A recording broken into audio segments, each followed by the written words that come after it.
Hello mga kabibe, laging positive! Dahil tapos na ang Halloween, mag-a-assemble na tayo ng Christmas tree. Pero bago yon, ipapakita ko muna yung mga ilalagay ko. Super excited na nga ako. Bumili ako ng gold ribbon. Akala ko ito malalaki pero maliit lang pala siya. Meron din ako dito red flower na may gold. Ang gusto ko kasing motif ng Christmas tree, gold and red.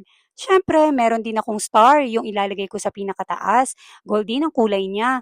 May mga bilog din, ribbon na malalaki, at mga angels, puro sila mga gold. Gusto ko kasi yung mukhang aesthetic. Step 1, kailangan matibay yung base kasi baka matumba tong giant na to kasi dahil 7 feet ang taas niya.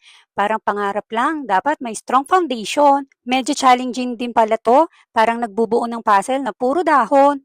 Pero habang inaayos ko to, naisip ko, grabe, yung mga simpleng bagay noon kapag pinaghirapan mo, nagiging sobrang fulfilling. Sarap sa feeling na dati nakatingala lang ako sa mga ganitong Christmas tree. Ngayon ako na yung nag-aayos. Okay, time for ribbons. Maglalagay na rin ako dito ng mga angels at mga bilog na gold. Wala pa akong Christmas lights pero okay lang. Parang ako lang to. Simple pero may kintab. Ang ganda pala tingnan kahit ribbon lang, kahit wala masyadong kislap, basta may effort, may glow pa rin. Habang naglalagay ako ng mga ribbon sa angels, nakakatuwa kasi first time ko magkaroon ng Christmas tree at ganito pa kalaki. Dati kasi sa kondo dahil maliit lang ang space, wala talagang mapaglagyan. Kaya hanggang tingin na lang ako noon sa mall. Nakakatuwa nga dahil ngayon may medyo malaki na kaming space. Kaya naman nakabili na rin kami.